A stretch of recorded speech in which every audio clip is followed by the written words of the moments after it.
natin, ano? Tanong natin itong load natin, ayan, light beam. Gaya na nabanggit ko kanina, naayos na natin yung ilaw ng trailer na nagbiblink, ano? Dahil may pinalitan ako ng settings para sa trailer, nagbiblink siya kanina, ano? Pero ngayon, yan, wala na siya, mga kapatid. Kaya wala nang problema, ano? So we're good to go, mga kapatid, ano? Nag-check ko na, nag-pre-trip na ako, check ko na yung mga gulong, may air leak ba, pati mga ilaw. Kaya naayos ko yung ilaw. Babiyahin na tayo, mga kapatid. Ayan, mahangin dito, mga kapatid, ano? Mahangin. Pero okay na. Ready na tayo. Babalik tayo ng US. Papunta to ng Illinois, USA, mga kapatid. Ang delivery sa Monday, 10 a.m. Ang layo ko is around 1,500 kilometers. Good morning, mga kapatid.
Hi, good afternoon, ma'am.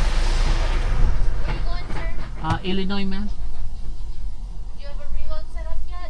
No, nothing yet, ma'am. Any fresh fruits or vegetables? No, ma'am. Only bag of rice. Did they stamp your new one? Sorry, ma'am. Your stamps? Did they give you a new stamp or no? Oh, it's until July, ma'am. Have a good day. You too, ma'am. Thank you.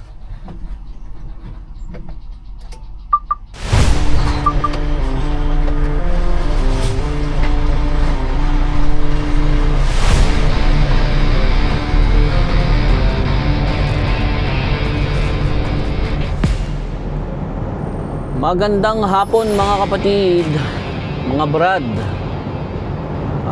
Time check, 4:15 p.m. No? Nakapag-drive na tayo ng around 3.5 hours, ano, mga kapatid. And Meron akong gustong alam natin, no, mga kapatid, no, buong mundo halos ramdam na ramdam ang nangyayaring krisis, ano, at yan ay dahil sa gera ng US at Israel laban sa Iran. Well, ako hindi ko nga pinapansin sa totoo lang, mga kapatid, no, pero it's really hard to ignore the fact na apektado rin, lalong-lalo na kaming mga owner-operator. Namimiss ko tuloy yung mga araw kung saan company driver pa lang ako na I don't care about fuel prices. Though sometimes, syempre, tinitingnan ko rin dahil pag may epekto sa fuel prices, may epekto sa mga pang-araw-araw na pangangailangan natin, mga bilihin, ano, and everything, ano. But then, ngayong owner-operator na ako and responsible ako para pakargahan ng krudo si Alex para makabiyahe kami, nararamdaman ko ng epekto, no? Nararamdaman ko na, and sa totoo lang, I feel bad sa mga kababayan natin kasi number one na apektado is yung Southeast Asia, no? Dahil yung mga langis na nanggagaling dyan sa Iran, dumadaan dyan sa Strait of Hormuz, is lahat papunta yan sa Southeast Asia, no? At napakataas na, nakikita ko sa news. Ayaw ko na nga manood, ano? Dahil every time nabubuksan ko ang TV Patrol World, ang bungad kaagad is pagtaas ng presyo. Nakakalungkot, ano? Dahil sa geopolitical situation ngayon, lalong-lalo na dyan sa Middle East, tayong walang kinalaman sa gera na yan, na apektado. Well, thankful pa rin ako, no? Thankful pa rin ako, mga kapatid, sa totoo lang, kasi dito ako na-employ sa company ko na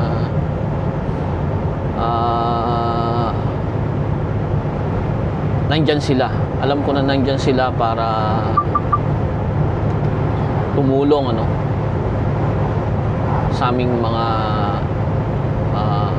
partner nila, ano, bilang owner-operator sa company namin. Nagtaas naman sila ng fuel surcharge, yung fuel subsidy, kasi may binibigay sa amin na fuel subsidy. Actually, ano yan,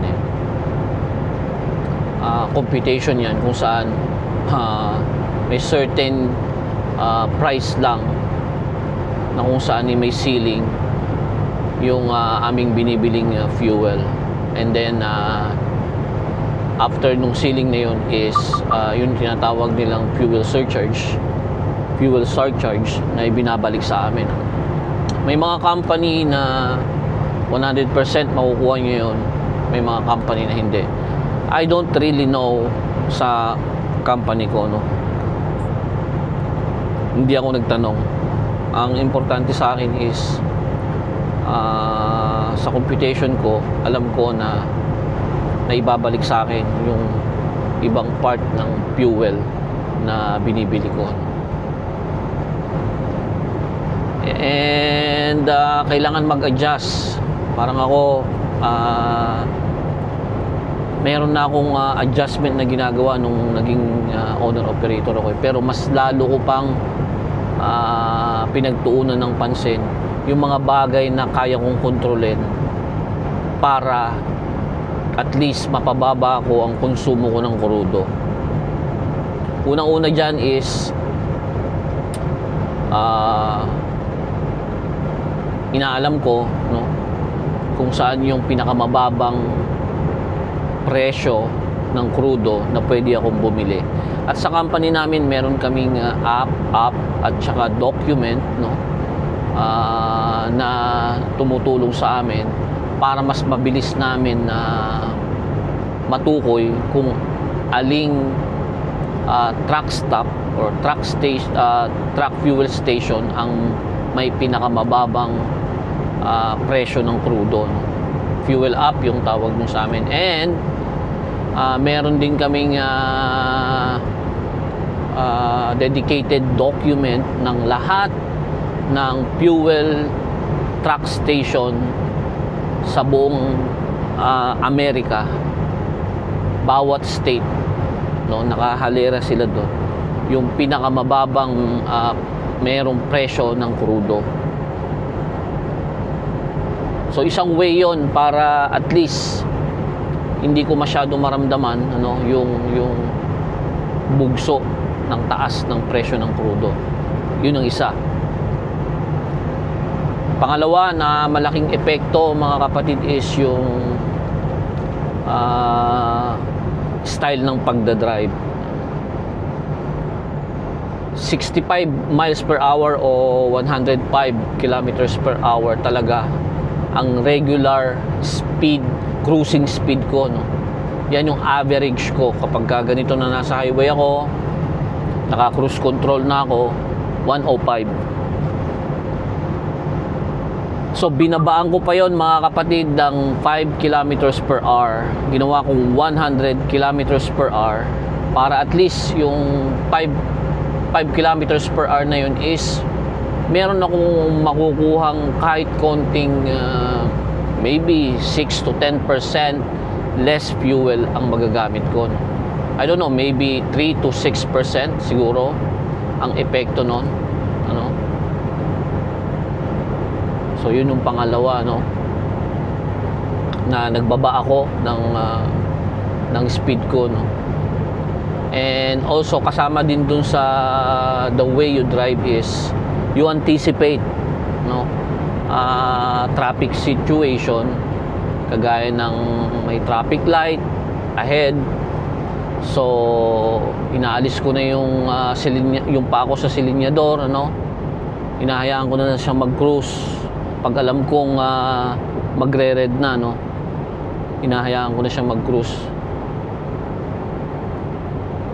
Bahala na yung nasa likod ko, mag-overtake sila sa akin, mga kotse naman sila mabilis, ano.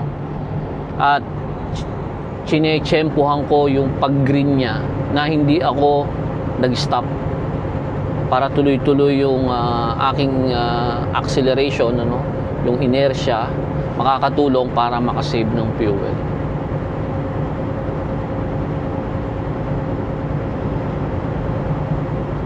So isa yon. And then kapag nasa mga hilly places ako, no, pagpababa na is alisin ko na rin yung pa ako sa silinyador. At pag hindi naman ganun talaga pabulusok, parang inaalis ko na yung cruise control, no, inaalis ko yung cruise control, pero hindi ako nag-neutral. Inaalis ko lang yung cruise control. So hinahayaan ko siyang bumagsak kasi ito automatic. Pag yung kung ano yung sinet mo, i-maintain niya yun, i-maintain niya. Tinataasan ko na lang yung difference, no, ng control niya dun sa maintaining speed para at least magkaroon siya ng momentum pababa hanggang sa pataas. So ginagawa ko na rin yung mga kapatid, ano. And mas inoorasan ko na, ba, tumigil na ako sa truck stop, sa rest area, magpapafuel ako. Maximum 10 minutes, papatayin ko na yung makina. Maximum na yun. Between 7 to 10 minutes. Depende kung nanggaling ako sa pataas. Pero kung cruising speed lang naman, and then bago makapunta sa fuel station is umandar na ako ng konti, nakapagpahinga ang makina, 7 minutes. Ito turn off ko na yung makina habang nagpo-fuel ako. or pag nag-park na ako after 10 minutes, papatayin ko na yan. Hindi ko na, inuurasan ko na, no? Hindi kagaya dati, inuulaan ko, pinapakiramdaman ko lang, lumamig na ba yung makina, lumamig na yung turbo ko, tsaka ako papatayin yung truck. And sa umaga, between 7 to 10 minutes lang din ako nagpapainit ng makina. Lalo na ngayon, baka 5 minutes na lang kasi hindi na winter eh. Hindi na sobrang lamig. And then, dahan-dahan na ako mag-accelerate sa daan. Mag-hazard ako dahan-dahan. Ano? Yun yung mga way ko na ginagawa para kahit papano yung mataas na presyo ng diesel ngayon is hindi ko masyado maramdaman. And somewhat effective last month. Kasi last month naman nag-start, di ba? Tumaas na ng paunti-unti ang diesel. Same pa rin. Kumbaga yung take home pay ko. Ang naging ano na lang is mas mahaba na nga lang yung driving time ko dahil nagbaba ako ng speed ko, no. Dati 10 hours akong nagda-drive, ngayon 10 and a half na, no. Almost 11 hours na, ano. Kasi nga bumagal ako. Pero yeah, kailangan gawin 'yon para at least hindi masyado matindi yung epekto ng pagtaas ng diesel. Yun lang, na-share ko lang mga kapatid sa mga kapwa owner operator dito sa alam ko ramdam natin ang presyo ng diesel. Pero meron tayong magagawa, may mga bagay tayo na kaya nating kontrolin. At doon tayo mag-focus para hindi tayo masyadong maapektuhan ng nangyayari ngayon sa ating business. Yun lang, na-share ko lang mga kapatid. Tuloy-tuloy ang ating biyahe. Meron na lang tayo natitirang 1,068 kilometers. Bukas matatapos ko na yan. Monday ang delivery ko 10 AM. So Sabado ngayon, Linggo bukas. So, marami akong time. Hindi kailangan magmadali, kagaya ngayon, mga kapatid, pasalubong ako sa hangin. Yung 100 ko, ginawa kong 97. Kasi malakas yung hangin eh. Para lang hindi ganun kalakas yung epekto ng wind resistance, kasi tataas yung konsumo. So, ganun ang ginagawa ko, mga kapatid, na i-share ko lang. Alam ko namang alam yan ng ating mga kapwa owner operator, pero sa mga company driver hindi ganun masyado, hindi nila iniisip yan, dahil ang company ang nagso-shoulder lahat ng kanilang fuel and everything. So yun lamang mga kapatid, na i-share ko lang. Isang magandang hapon.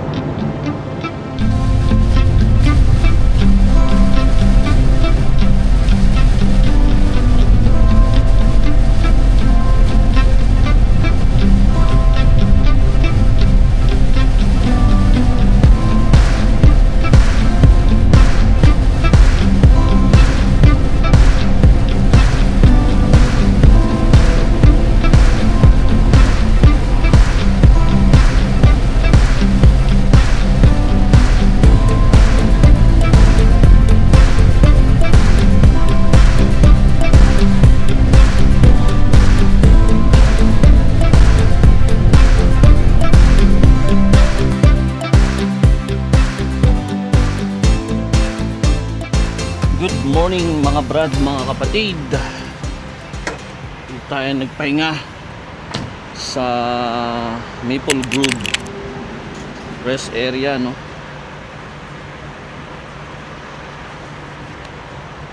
Pre-trip inspection lang mga kapatid, baka maluwag na yung mga ating mga straps. Halos umulan magdamag, kaya napasarap yung ating tulog, Actually ito, hindi kailangan nito ng masyadong mahigpit na na strap, ano, hindi mo pwedeng higpitan yung saktuhan lang na higpit, ano, kasi pagka hinigpitan mong mabuti, ewan ko kung nakikita nyo, ayan, no? Yung pagkaka stock niya is kumakalas, ano, pag sobrang mahigpit, ayan, no? Kaya dapat yung saktong higpit lang. Pero syempre kung maluwag naman yung strap, kailangan natin talagang higpitan. Parang yan, no, sa pinakataas medyo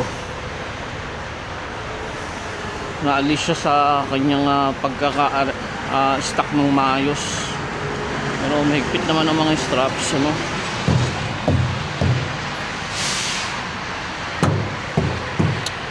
Ito bumabagsak, ano. Dapat talaga lagyan ko ng bungee.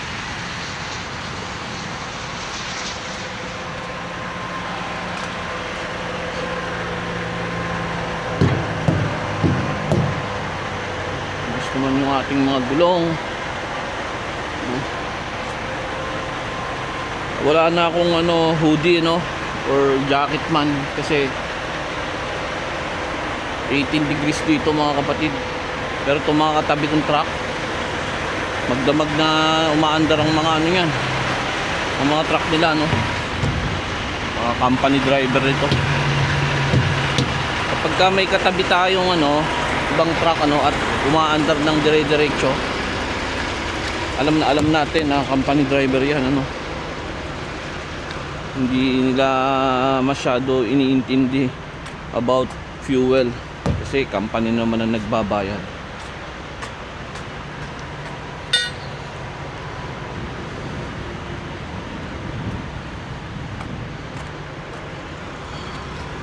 Itong radar natin kasi nag-e-aero. Hindi mo magamit yung cruise control mo pagka yung mga bags na puno, wala, hindi gagana yung cruise control. Adaptive kasi meron ito, pangit ng adaptive, hindi tayo magagawa. Yan na yung na-order na, ito yung kasama sa truck na to,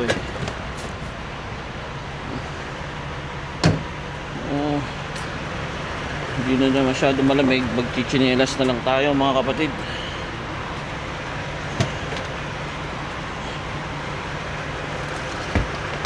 Yan. Okay. And also, naka-ready na yung aking lulutuin, habang umaandar ako, magluluto ako, mga kapatid, ng adobo, no. Ayan, nandyan siya, sasalang ko yan, bubuksan ko yung bintana habang nagdadrive ako, para hindi mangangamoy dito, para ready na mamayang pananghalian. So yun lang, mga kapatid, tuloy-tuloy ang ating biyahe, lalarga na tayo. Good morning.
Nandito na tayo sa ating drop-off location, dito yan sa Great Dane, Kewaunee, Iowa, or Illinois na pala to, sorry, Illinois, no? Dito yan sa Illinois. And yeah, meron nang nag-unload sa atin yung load natin. Natanggalan ko na ng mga straps, Pero kailangan nating pumosisyon dito sa harapan kasi sa iba nga mahigpit yan. Kailangan kung nasan yung forklift driver, dapat nandun ka, nakikita ka niya. Kapag doon siya pumipick up sa kabila at wala ka doon, magbubusina yan. Ano? Magagalit kasi baka mamaya nandyan ka nga naman, mabagsakan ka. Pero dito okay lang. Dito ako sa harap. Ano man ang gawin niya dyan, malayo ako sa kanya. Hindi sila ganun kahigpit. Pero sa ibang company, hindi pwede. Kailangan nasa line of sight ka palagi ng forklift operator bago sila pumick up uli, kumuha uli ng load dyan sa deck.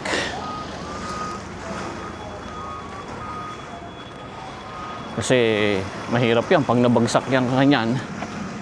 Pinaka minimum mo yan is disable ka. Pinaka malala, patay ka. And meron tayong reload. Busy ang mga loads namin ngayon. Salamat naman para makabawi-bawi tayo. Kahit mataas yung presyo ng diesel, mga kapatid, nakakasurvive naman tayo, mga kapatid, Ayan, pakita ko sa inyo. Ayan, maandar yung ating mga cooler, ayan, yung mga fan, umaandar yung cooler ko kasi mainit ang panahon dito. Current temperature is 24 degrees Celsius, mga kapatid, Tirik na tirik yung araw, kaya mainit na dito, mga kapatid. Kaya kailangan nakabukas yung yung ating AC para pag akyat natin sa truck hindi masyado mainit. Ayan, dalawa na silang mag-unload, Dalawa na silang mag-unload niyan. Yung ating load. Yung load natin is papunta ng Quebec, I think kung saan tayo deliver nung nakaraan, na-delay ng isang araw dahil holiday ng Monday, Easter Monday ba yun? Oo. Na-delay ako. Tuesday na ako nakapag-deliver. Doon tayo uli babalik. So, ibig sabihin nun is good miles na naman ito, Itong aking round trip. At least 6,500 kilometers ako uli. Nung nakaraang round trip ko, yung first trip natin ng April is 6,500 kilometers. Hopefully, itong ikot na to is 6,500 kilometers uli, So, nangangalahati ng buwan. Kailangan at least maka 12,000 miles tayo para maganda ang pasok ng spring, mga kapatid, And dahil maulan, medyo nahugasan si Alex, ayan, okay na okay. Hindi siya masyado madungis, Dapat kasi malinis ang truck mo pag nandito ka sa US para iwas pull over sa scale, At i-check ka. So tapusin ko lang itong pag-unload, mga kapatid, And then proceed na tayo agad sa Morton, Illinois, Caterpillar, palagi nating pinipick upan dito sa Illinois. Kita-kita tayo doon, mga kapatid. Isang magandang araw.